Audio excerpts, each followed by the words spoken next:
We are recording. All right, we are recording. How exciting is that? Okay, so let's get it started here. Here on this Friday evening, December the 18th. Okay, so away we go. Okay, so let's make sure that we got everything in place and all the buttons are in place, and I think that we'll get going. Okay, here we go.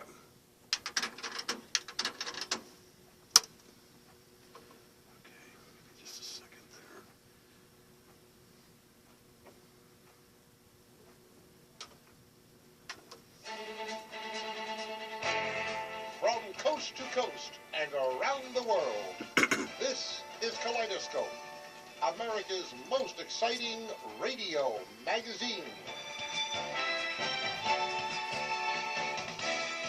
Stay tuned for more.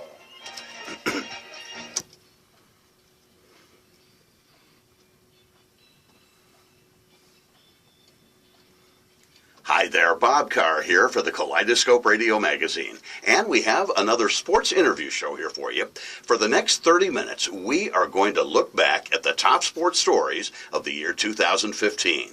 And joining me to do that, I have a man who's been on our show before, a very knowledgeable sportsman. His name is Richard Harris. And Richard, it's great to have you back with us. How you doing, Bob? Season's greetings, my friend. All right, terrific. All right, we're going to start off here in our sports special by talking about Sports Illustrated Sportsperson of the Year. Serena Williams gets it. What do you think?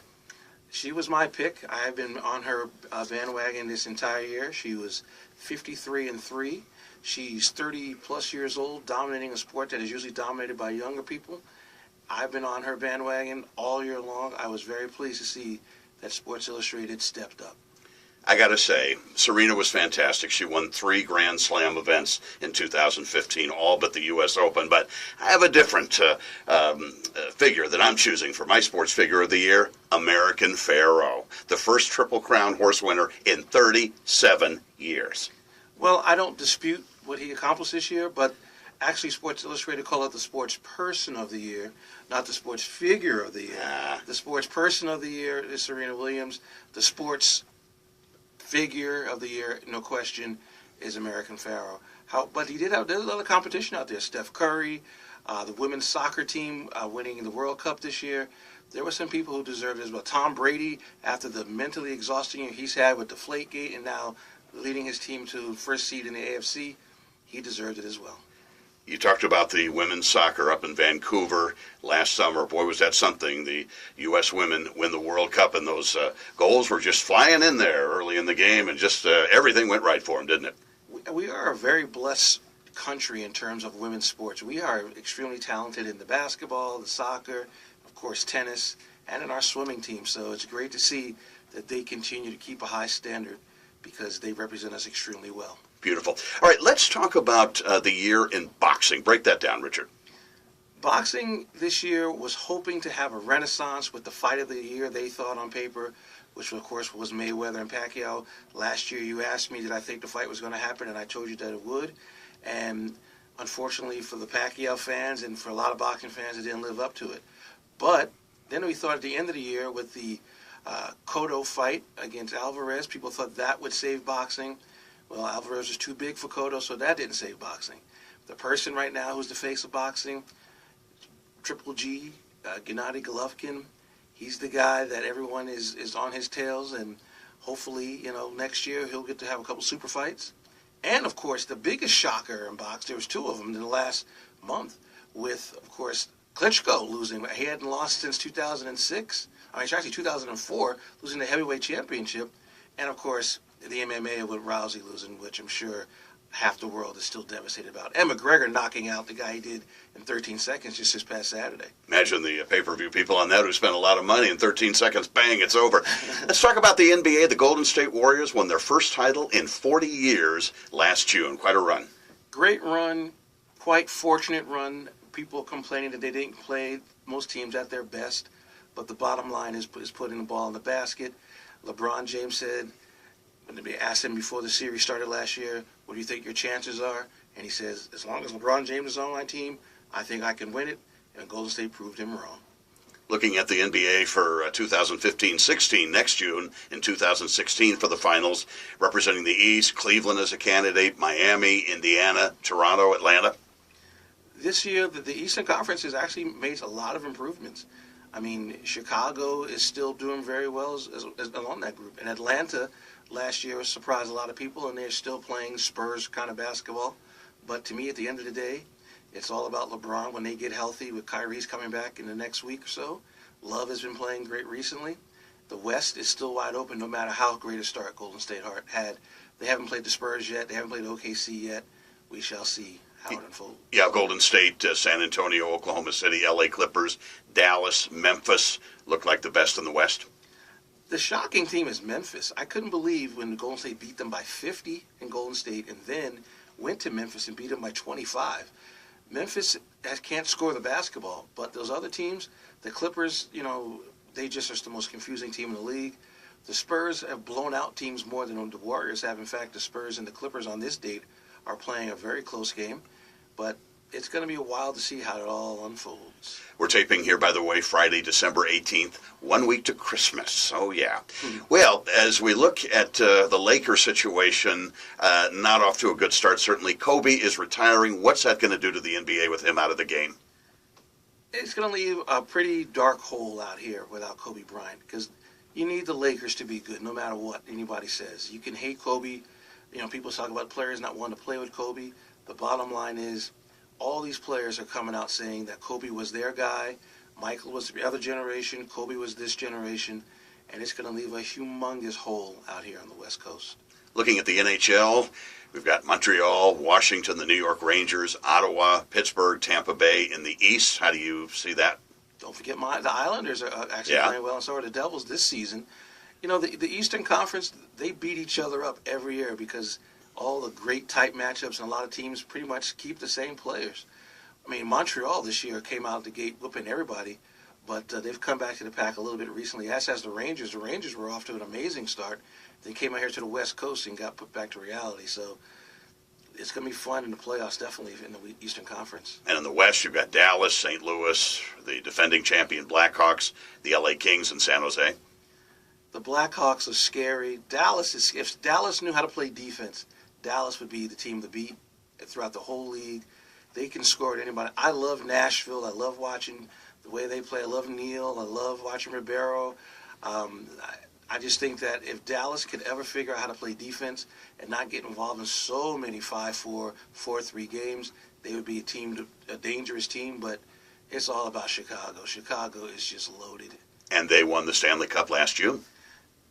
I thought that series was going to be, I thought it was going to be the Rangers and the Blackhawks. Unfortunately, Tampa Bay took care of that. But the Tampa Bay team showed a lot of heart, but they just didn't have enough firepower. And the funny thing is that the Blackhawks lost, was his name Said? He's on, I think he's on Minnesota right now. And they just retooled. They just got so many people coming up. I mean, kudos to the organization for their preparation. Absolutely. College basketball, of course, last April, a familiar one won the national championship, their fifth.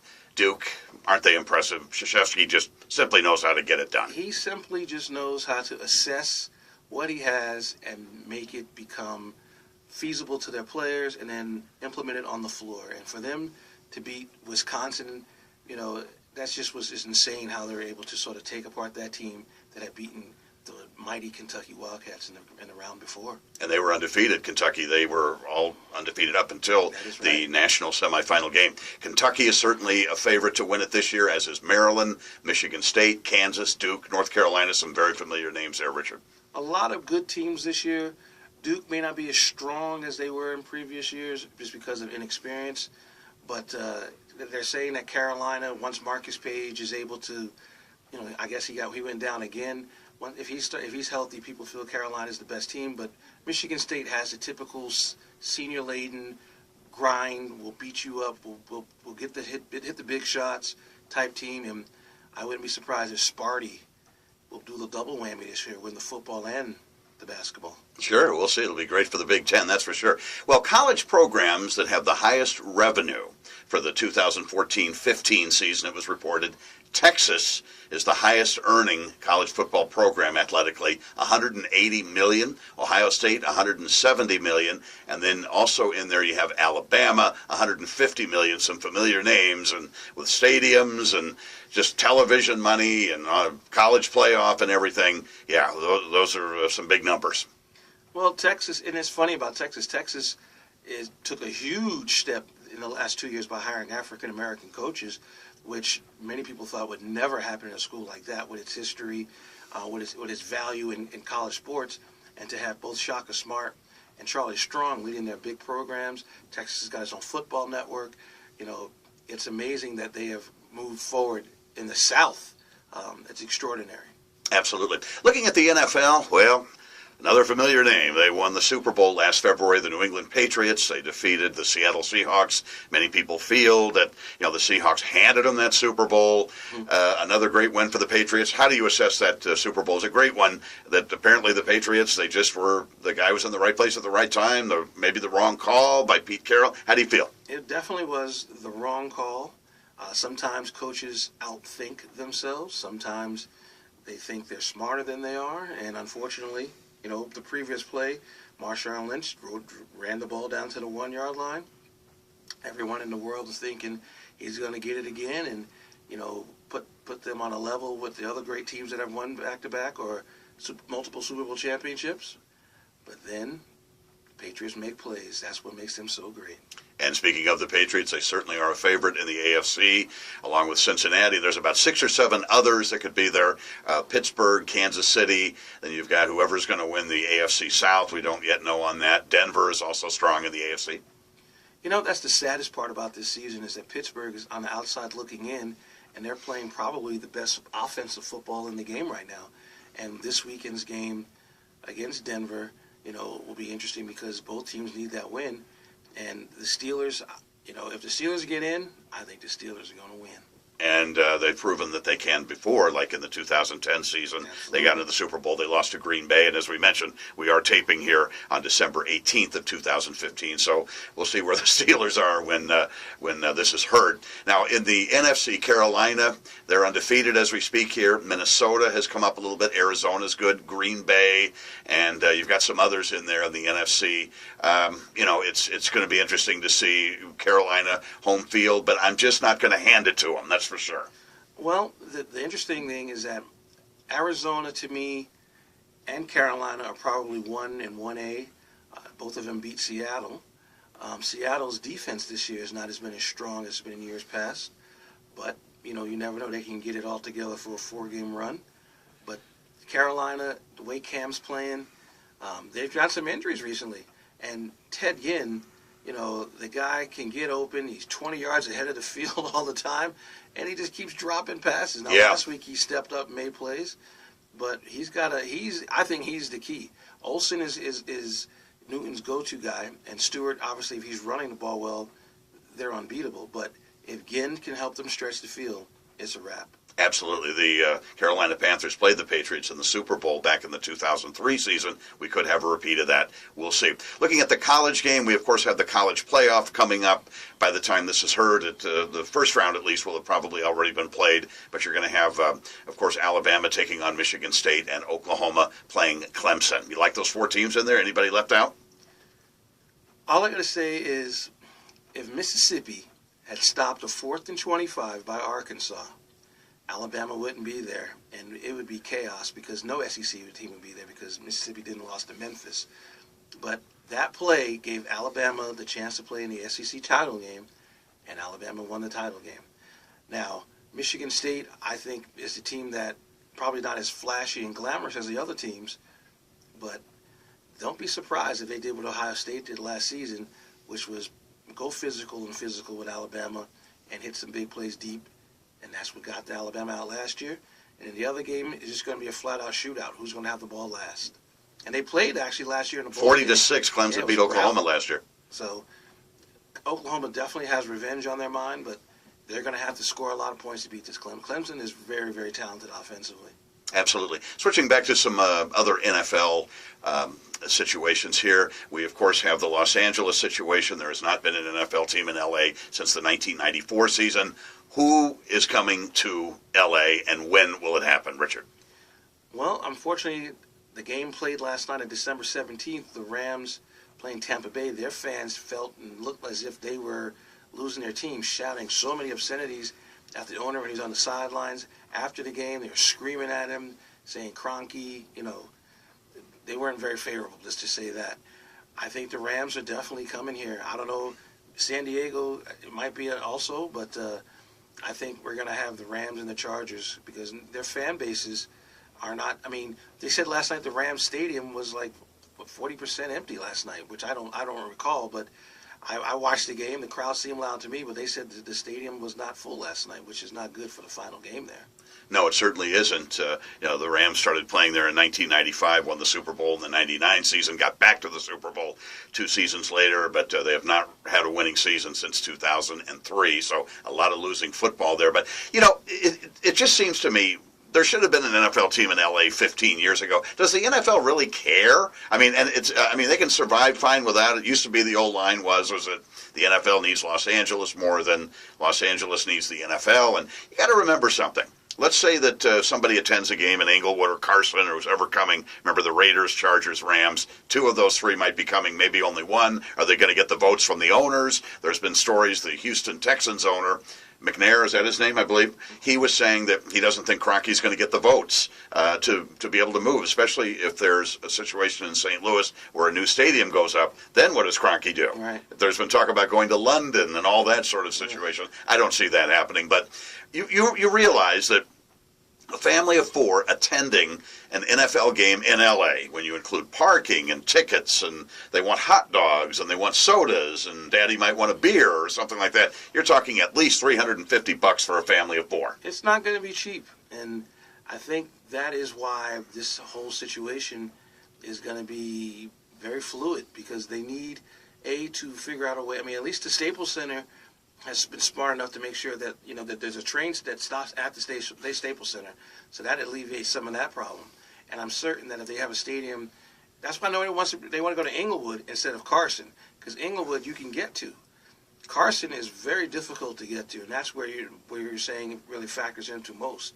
And so it's going to be very difficult. And plus, the NFL wants St. Louis. St. Louis is the best sports town, bar none. And I'm a New Yorker, and I have no problem saying that St. Louis sports are the best in America. I lived there for 11 years. I certainly appreciate that. The Cardinals have had a lot of success. And one thing about L.A., the NFL was not real big here. There wasn't a lot of real big winners here. Now, the Raiders won that Super Bowl, but half of that really belonged to Oakland because that team was built in Oakland. The only difference was Marcus Allen. He never played for the Oakland Raiders. He played for the L.A. Raiders. All the rest of it was built in Oakland.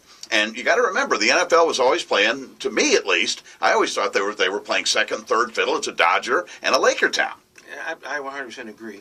And even when the Rams were here and they got in the Super Bowl in '79 against the Steelers, the NFL, in my opinion, doesn't really want L.A. Because if they wanted L.A., they would make L.A. happen. The fact that they went to cities like Jacksonville and to Carolina and to Tennessee, Houston, Cleveland gave them franchises almost right off the bat. They didn't even hesitate. And so if they want L.A., they could get L.A. I don't think they want L.A. because they know it's going to be a massive, massive, massive headache and a massive job to make happen. Absolutely. All right, we are talking sports here with Richard Harris, the longtime sports announcer and sports historian. We're covering the year 2015 and also looking ahead to 2016. We're going to have more here in just a moment on the Kaleidoscope Radio Magazine. I'm Bob Carr. We're broadcasting here from our Sunset Boulevard studios in Hollywood. If you have any questions or comments on what Richard and I are discussing, we would love to hear from you. 818-780-2270, or you could email jalindstrom25@gmail.com.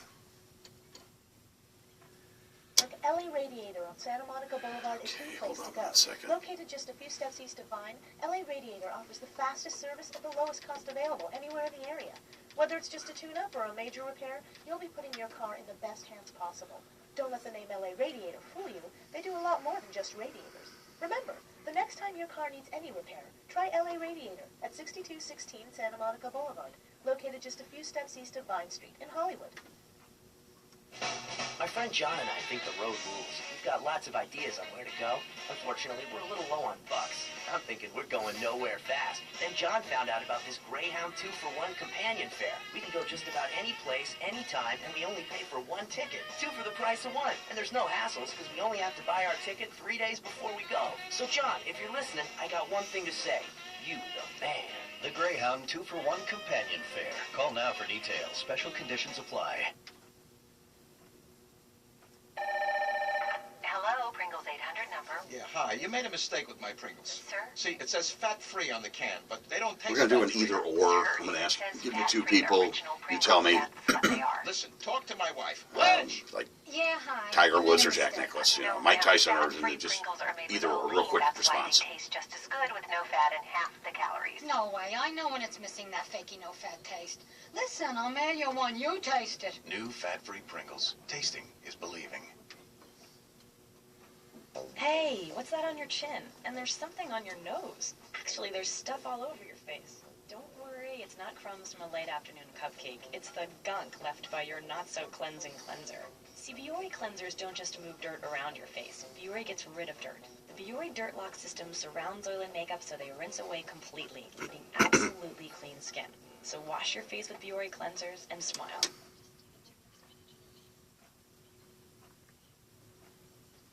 Back to more of our sports special here. We're recapping the top sports of 2015, and we're looking ahead to 2016. Real quick, Richard here, quick response. Tiger Woods, what's gone wrong with him? No majors won since 2008. No confidence, no health, trying to find himself again. The golf course seems to be Mars to him. Okay, that's an interesting way to put it. All right, talking Major League Baseball for 2015, the Kansas City Royals, their first title in 30 years, and this one, legit. There's no question about this one like there was back in 1985 with the Denkinger call. This one the Royals earned. Sorry it was against your Mets. Tough to swallow. The Mets were losing all games in the late innings hurt. It was a tough World Series, but it was a learning experience. Hopefully, all those young pitchers that the Mets have won't be like Dan Marino and never get back there again.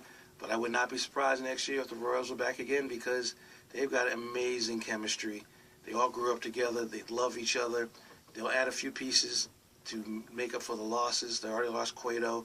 They'll be fine. They'll just retool. Absolutely. We'll see what they do with Alex Gordon, if they can sign him, and also Perez, the catcher, who was a fantastic player. We'll see if they can sign him. Now, you look to next year. Of course, we know who's going to win it next year, Richard. Come on. Let's see. They won it in 10, 12, 14, even-numbered year, 16. It's the Giants' year next year, right? And they've already picked up Cueto. That is true. But the Royals, don't they have that super prospect, Raul Mondesi Jr., that they ready to unleash on the league to go at that talented offense? Sure. They're going to be tough.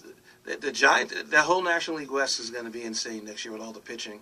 So we shall see, but I wouldn't be surprised if the Royals back there. Cubs, Cardinals, also big in the National League. You look in the American League, Toronto, Texas, and that young Houston ball club. There's a lot. I mean, baseball is in a great spot right now. There's so many great, young, talented players who love the spotlight, who love the ability, who love showing their ability. Baseball next year is going to be extraordinary. Let's hope that, in a few years when the collective bargaining, all that stuff comes up again, that there's no issues, because I don't want this to be all wasted. Top college football teams of all time. I saw this list, and this is the consensus that I saw. Get your opinion on this. This is college teams over one season, speaking of college football. They have the 1995 Nebraska team, the 1971 Nebraska team, the 1972 USC team, 2001 Miami, 1961 Alabama, 1999 Florida State, 1956 Oklahoma, 2005 Texas, 2004 USC, 2009 Alabama. That's a lot of teams. Richard, what do you think? It's a lot of teams. I mean, we've talked before, I don't know about comparing generations in terms of what teams were better. I've got to see some of those teams perform, and they definitely deserve to be on some of those lists. Oklahoma had some great teams that are on. I mean, they won 47 straight games. They got to have a team on there somewhere. I didn't see. There's no Notre Dame team mentioned, but the fact of the matter is everyone's got an opinion. Absolutely, that's for sure. And you can go online and Google, and you can find top teams this, top teams that, and you'll get all kinds of different opinions. Sports on television, general question, sports on television sure has changed a lot over the last 40 years if you were watching games on TV in 1975 compared to now. The quality of the pictures, the quality of the games, the athleticism, the way the games are covered, everything has changed. Social media has changed the way the sports world is. It's amazing how the difference between just the way the games are shot are different. This is extraordinary how far we've advanced, and we can still advance more. Absolutely, like NFL Red Zone, huh? Watch that. I know some people that sit and just watch that 7 hours a day. They sit there and avoid all the commercials and everything. Mm-hmm. Football is really the ideal TV game. That's one reason why it's exploded so much. Football is just the ultimate of ultimates, and that's why it's so sad that it gets dragged down with some of the negative things, the concussions, and all the different topics that go around it. It is such the perfect sport to watch. However, I'm more of if I'm taking a woman on a date, I'm a baseball guy to take a woman on a date, but that's just something different. Yeah, absolutely. Of course, I can understand that. Newspaper sports sections around the country, they sure have gone away, haven't they? Again, the internet is taking away the jobs. A lot of us now, we blog and just get our opinions out there on a daily basis. But, the newspaper, unfortunately, may be obsolete in a few years. But then again, there are a few holdovers, though. Definitely a few holdovers who will read their paper and keep their rituals going. Absolutely. Well, here's a list I found. It's done by Culture was the website, I think. It's where I found this list of the greatest sportscasters of all time. Sportscasters. They have number 10, a guy who I would pick as sportscaster of this year for 2015, Doc Emmerich. I think he did a fabulous job on the Stanley Cup playoffs for NBC last June. They have him number 10. Number 9, Pat Summerall. Number 8, Bob Costas. Number 7, Marv Albert. Number 6, Harry Carey. Number 5, Al Michaels. Number 4, Harry Callis. Number 3, Brent Musburger. Number 2, John Madden. And number 1, it's time for Dodger baseball. Vin Scully. Did you say Al Michaels? Yes, he's number 5 on on this list. I remember here now. Oh, I don't have any problem with that list at all. I think that's a great list. I think Joe Buck is extraordinary. I think Gus Johnson, as I've told you every year. Oh. Love me some Gus. Yeah? But Doc Emmerich should be up higher. If NHL was back on ESPN and maybe he worked for ESPN and when the games were nightly, we would hear him more. But I look forward to listening to Doc do his game. I love. He did an interview with Dan Patrick earlier this year, and he brought his preparation sheets to the game. I just was in awe just listening to this man talk about the game. I know that you're very impressed, and it's interesting. I remember a hockey announcer, as I mentioned. I lived in St. Louis for 11 years, and Dan Kelly, fabulous hockey announcer in St. Louis, we had a chance to hear all those years. And also, one guy they left off there was me. Where am I on that list? Mr. Harris. What is going on? I'm beautiful. I'm brass. What happened to Howard? I think he must have to be still alive. Oh. Howard's definitely a person supposed to be on that list. Yeah, that's Dick Enberg. I didn't hear Dick Enberg. Yeah, Dick's your guy. I know you had talked about that a few years ago, and you said that you always appreciated Dick Enberg. Love Dick Enberg. Oh, yeah. He's a fantastic announcer, and has been around a long time. He's done all the sports. Okay, we're going to do an either-or here. I'm going to list some names for you, and you tell me who you would pick between these two people. There are a whole collection of names here, and you tell me who you would pick, and then we're going to get to your parting shot here coming up. Something in the world of sports you want to talk about. Okay, let's start. Tiger Woods or Jack Nicklaus? Who do you pick? Tiger. All right, Mike Tyson or George Foreman? Mike Tyson. Barry Bonds or Derek Jeter? Barry Bonds. All right, Wilt Chamberlain or Kareem Abdul-Jabbar? Kareem. All right. How about Magic or Kobe? Wow. Magic. All right. Fran Tarkenton or Brett Favre? I'm a Favre guy. All right. Brett Hull or Bobby Hull? Bobby. Okay. How about Pete Sampras or John McEnroe? John McEnroe. Okay. How about, as we look down here, John McKay or Pete Carroll? Well, in college, I would probably say Pete Carroll. NFL, John McKay still has the greatest line of all time when he said that he was in favor of his team's execution. when they couldn't execute the Tampa Bay Buccaneers. And he said, "Are you in favor of execution?" And they said, "I'm in favor of it." I always thought that was funny. All right, and how about Bjorn Borg versus Roger Nadal? Or Rafa Nadal? Yeah. I'll Okay. take Nadal. All right, very, very good. Okay, here we go. I'm going to let you do your parting shot. You have about a minute here, Richard. Go at it. To me, this year is underneath the category of the good, the bad, the ugly in sports. The good of sports this year is that, like I said earlier, there's so many young, talented players coming up. And the champions this year were great. Jordan Spieth, great champion. You know, obviously we talked about Serena, we talked about Golden State, we talked about all these teams that won titles this year.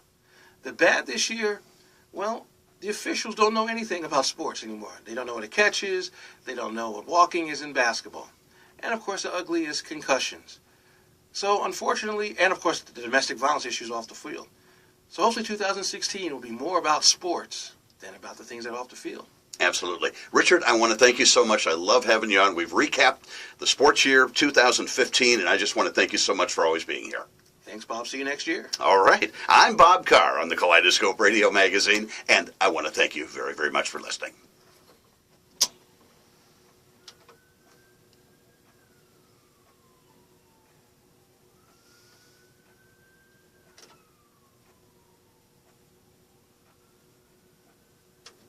How do we... Okay, press the two buttons. This right here? Yep.